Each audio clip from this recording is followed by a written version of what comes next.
Voltamos tratando de prisão cautelar e precisamos trabalhar o tema prisão preventiva. Nessa aula a gente já vai avançar para a prisão preventiva, mas não acabamos ainda o tema prisão em flagrante. Precisamos ver ainda algumas coisas sobre a prisão em flagrante. Na última aula trabalhávamos algumas espécies de flagrante, chegamos a ver os momentos da prisão em flagrante, vimos o flagrante diferido, vimos os momentos da prisão em flagrante, falamos de audiência de custódia, mas ficou faltando falar uma coisa importante, que eu já anotei aqui o título. Dentro das espécies de flagrante, eu não cheguei a mencionar o denominado flagrante forjado. Deveria ter falado disso antes. A gente vai aproveitar o início dessa aula para falar sobre o denominado flagrante forjado e posteriormente a gente vai voltar na audiência de custódia para ver quais são as decisões que o juiz pode tomar na audiência de custódia. Então, em relação ao flagrante forjado, que a gente passa a falar agora, temos no flagrante forjado uma figura de flagrante ilegal, ou seja, o flagrante forjado é nulo e a prisão decorrente de flagrante forjado deve ser relaxada pelo juiz, relaxada pela autoridade competente. No flagrante forjado, eu tenho uma situação de flagrante nulo. Vinícius, o que seria o flagrante nulo em decorrência de um flagrante forjado? O que seria essa nulidade decorrente do flagrante forjado? Aqui eu tenho uma situação em que terceira pessoa que está de má fé, que é o forjador, simula a prática da infração penal por pessoa inocente, ou seja, imputa a pessoa inocente uma infração penal que esta pessoa não cometeu. Temos aí então figura do flagrante forjado, ou seja, de um lado eu tenho a figura do forjador, de um lado eu tenho a figura do forjador, de outro lado eu tenho a figura de uma pessoa inocente. Imagine que esse forjador, querendo se vingar de pessoa inocente, ele, vamos colocar aqui entre aspas, planta a substância entorpecente, ou seja, joga a substância entorpecente no veículo da pessoa inocente. A pessoa inocente é parada numa blitz, por exemplo. Vamos imaginar que um policial queira se vingar dessa pessoa inocente, então jogue substância entorpecente dentro desse veículo para imputar falsamente crime de tráfico e prender em flagrante esta pessoa inocente. Temos então o denominado flagrante forjado. A pessoa inocente é vítima de uma casinha, como diz aqui no Distrito Federal, ou seja, ela é vítima de uma armadilha, é imputado um crime que ela não cometeu. Então, esse flagrante, evidentemente, é um flagrante nulo. O juiz, portanto, diante de um flagrante forjado, o juiz deverá relaxar a prisão. Deverá relaxar a prisão. O juiz deverá relaxar a prisão quando falamos do flagrante forjado. Veja, portanto, que temos um flagrante nulo, essa é a consequência processual. Ok, precisamos, no entanto, saber qual é a consequência disso para o direito penal. O que acontece em relação àquele que forjou o flagrante? Obviamente, em relação à pessoa inocente, quando ficar descoberto que não houve crime por parte dessa pessoa inocente, ela será inocentada, ou o inquérito policial vai ser arquivado, ou então ela será absolvida num processo criminal. É óbvio que, ficando evidenciado que a pessoa inocente é inocente, haverá absolvição. Eu quero saber, no entanto, em relação ao forjador. Este sim pratica crime. Porém, qual crime deve ser imputado a este que de má fé forja o flagrante? A doutrina é tranquila, no sentido de que o forjador, este que está de má fé, ele deve responder pelo crime do artigo 339 do Código Penal, o delito de denunciação caluniosa. O delito de denunciação caluniosa. Isso aqui envolve ativar o aparato estatal em virtude de uma imputação falsa feita à pessoa inocente. Temos então a doutrina sendo aí tranquila, com um consenso no sentido de que o forjador deve responder por denunciação caluniosa. Mas tem o seguinte, pode ser que esse forjador seja ainda uma autoridade. Pode ser que o forjador seja um agente público, como um policial, por exemplo. Esse forjador, sendo um agente público, responderá por qual crime? A doutrina vai responder que, sendo um agente público, esse forjador responderá pelo crime de abuso de autoridade. Então, a denunciação caluniosa, ela incide tanto em relação ao particular, quanto em relação ao agente público. O agente público responde pela denunciação. E o agente público ainda pode responder também por abuso de autoridade, responde também por abuso de autoridade. Então a gente vai ter esse agente público respondendo por abuso de autoridade e, neste caso, nós vamos aplicar o denominado concurso formal impróprio, ou seja, com somatório das penas. Uma só conduta do agente que vai ensejar aí em 2 crimes distintos. E temos ainda a possibilidade, a depender das circunstâncias do caso concreto, aplicar o Instituto do Concurso Material, que também é somatório de penas. Enfim, entendendo-se como concurso formal impróprio, entendendo-se como uma conduta só, ou entendendo-se como mais de uma conduta por parte do agente público, e aí vai depender do caso concreto para a gente poder verificar cada situação, teremos, de qualquer forma, a consequência é a mesma em relação à aplicação da pena, teremos, de qualquer forma, o somatório das penas, será aplicada a pena do abuso de autoridade mais a pena da denunciação caluniosa. Esse é o denominado flagrante forjado que ficou faltando tratarmos na aula passada. E agora o que a gente vai ver? Eu falei para você dos momentos da prisão em flagrante, eu falei da audiência de custódia, mas em relação à audiência de custódia ficou faltando falar sobre as decisões que podem ser tomadas pelo juiz quando está na audiência de custódia diante da pessoa presa. O juiz, ao final da audiência, obviamente, terá que decidir e decidirá com base no artigo 310 do Código de Processo Penal. Eu preciso, então, trabalhar com as decisões a serem tomadas pelo magistrado no âmbito da audiência de custódia. Quais são as decisões? Vamos, então, trabalhar o artigo 310 do Código de Processo Penal. Então, vamos anotar aí no caderno decisões a serem tomadas pelo juiz. Decisões a serem tomadas pelo juiz na audiência de custódia. Decisões a serem tomadas pelo juiz na audiência de custódia. Decisões a serem tomadas pelo juiz na audiência de custódia.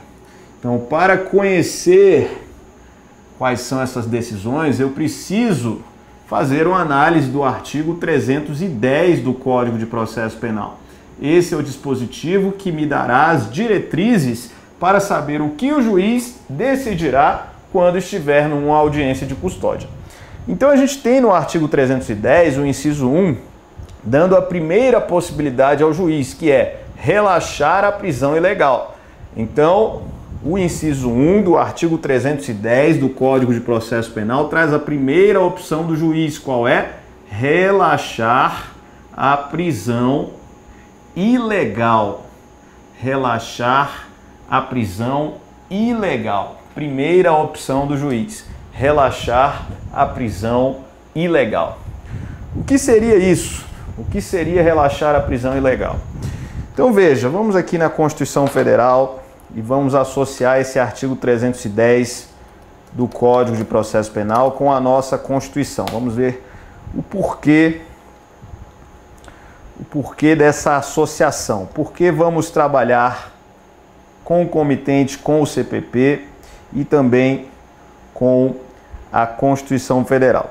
Eu tenho na Constituição um dispositivo de suma relevância, artigo 5º, inciso 65 da Constituição, 5º, 65, que diz: a prisão ilegal será imediatamente relaxada pela autoridade judiciária. Então, o que eu tenho aqui? Artigo 5º, inciso 65 da Constituição Federal e eu vou conjugar este inciso 1 com esse inciso 65 do artigo 5º. Logo, diante da ilegalidade de uma prisão, a Constituição previu como garantia da pessoa presa que o juiz relaxe esta prisão, ou seja, considere esta prisão como uma prisão nula, considerando que ela não seguiu os ditames legais, não seguiu os parâmetros legais. Esse relaxamento da prisão ilegal, notadamente na audiência de custódia, ele decorreria de algumas situações de flagrante que nós já vimos que constituem verdadeira ilegalidade, que não são flagrantes propriamente ditos, porque foram flagrantes realizados ao arrepio da lei, em dissonância com aquilo que está no Código de Processo Penal. Eu posso mencionar, portanto, duas espécies de ilegalidade que nós já vimos.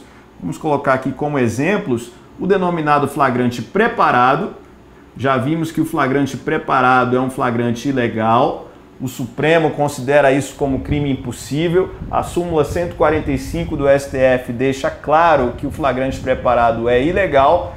E temos ainda, como modalidade de flagrante ilegal, o chamado flagrante forjado que vimos agora há pouco.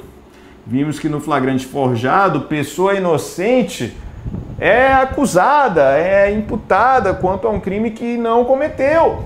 Então veja que nas duas situações há manifesta ilegalidade tanto no flagrante preparado quanto no flagrante forjado. O juiz então procederá ao relaxamento da prisão ilegal na situação de flagrante preparado ou ainda de flagrante forjado. Então seria uma primeira decisão possível que o juiz pode tomar no âmbito da audiência de custódia. Mas não paramos por aí. Não paramos por aí. O inciso 2, ele vai trazer aqui algo também de suma relevância para que o juiz decida na audiência de custódia. Vamos anotar o que está no inciso 2 do artigo 310 do Código de Processo Penal. Diz aqui: converter a prisão em flagrante em preventiva quando presentes os requisitos constantes do artigo 312 deste Código e se revelarem inadequadas ou insuficientes as medidas cautelares diversas da prisão. Então vamos colocar aqui na íntegra. Olha o que diz aqui o inciso 2. Converter a prisão em flagrante em prisão preventiva. Converter a prisão em flagrante. Converter a prisão em flagrante em prisão preventiva. Converter a prisão em flagrante em prisão preventiva. E aí vamos colocar na literalidade que está aqui. Quando presentes os requisitos constantes do artigo 312 deste Código, quando presentes os requisitos constantes do artigo 312 deste Código, quando presentes os requisitos constantes do artigo 312 deste Código e se revelarem inadequadas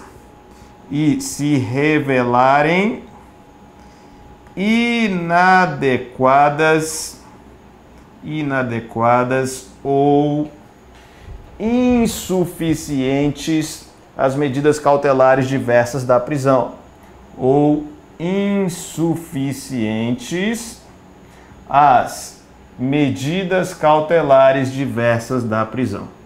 As medidas cautelares diversas da prisão. Então a gente tem aqui: converter a prisão em flagrante em prisão preventiva quando presentes os requisitos constantes do artigo 312 deste Código e se revelarem inadequadas ou insuficientes as medidas cautelares diversas da prisão. O que a gente tem nesse inciso 2? Aqui temos a famosa conversão da prisão em flagrante em prisão preventiva.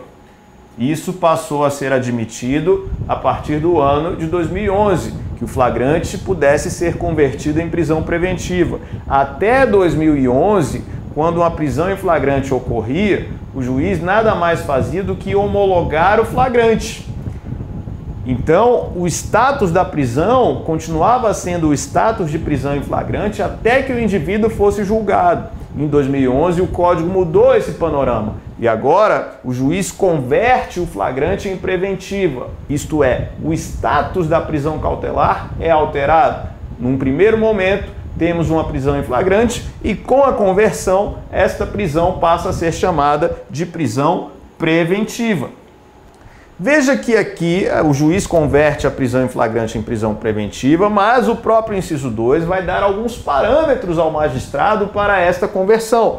Primeiro, o inciso 2 exige que estejam presentes os requisitos do artigo 312 do Código de Processo Penal que nós vamos estudar. E eu digo mais, o legislador poderia ser até mais técnico quando poderia ter dito que devem estar presentes os pressupostos e requisitos do artigo 312, porque para a decretação da preventiva, o juiz precisa de 2 pressupostos e temos ainda pelo menos um dos 4 requisitos que estão no artigo 312 devem estar presentes. De qualquer forma, o juiz deve observar se o artigo 312 do CPP, ele tem aí os seus requisitos necessários para que haja a conversão da prisão em flagrante em prisão preventiva. O juiz vai analisar o artigo 312. E além disso, o que o juiz precisa verificar ainda? Se são inadequadas ou insuficientes as medidas cautelares diversas da prisão. Medidas estas que desde 2011 integram o artigo 319 do Código de Processo Penal. Lá tem 9 incisos em que há várias medidas cautelares diversas da prisão e o juiz na audiência de custódia deve verificar se em vez de converter a prisão em flagrante em preventiva, se ele pode aplicar uma medida cautelar diversa da prisão no lugar da prisão preventiva.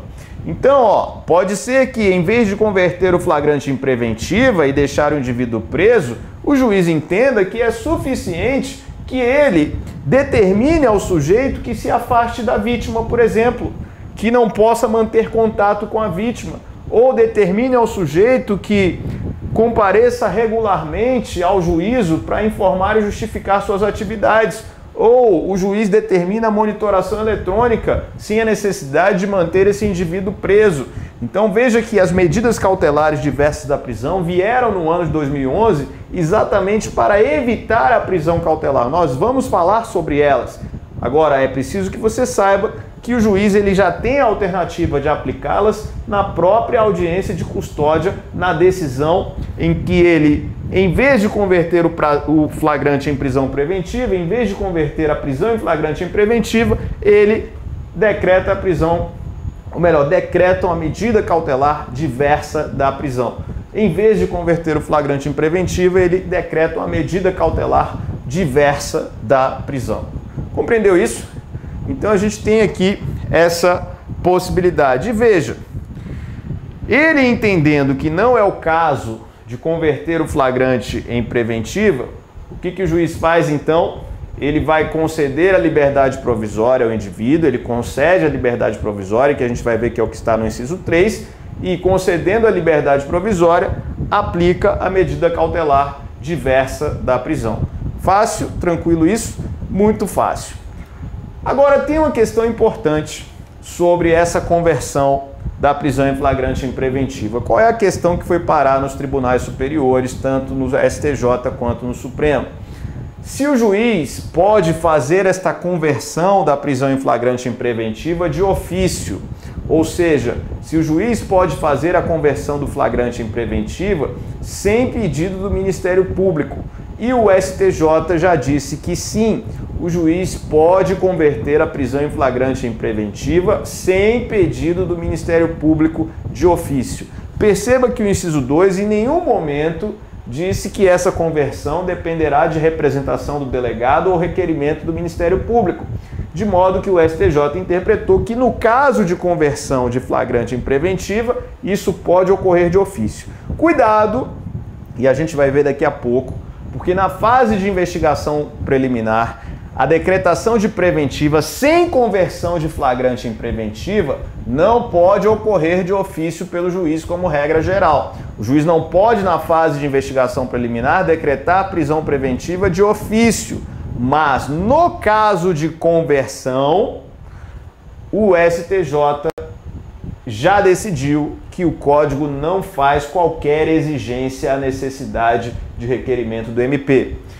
Essa é a posição do Superior Tribunal de Justiça, a posição do STF, posição que numa prova objetiva você adotaria. Na doutrina, no entanto, existe quem pense em sentido contrário. Qual é a crítica a este inciso 2? Crítica feita por Renato Brasileiro e Aury Lopes Júnior. Vamos colocar aí a crítica feita por Renato Brasileiro e Aury Lopes Júnior.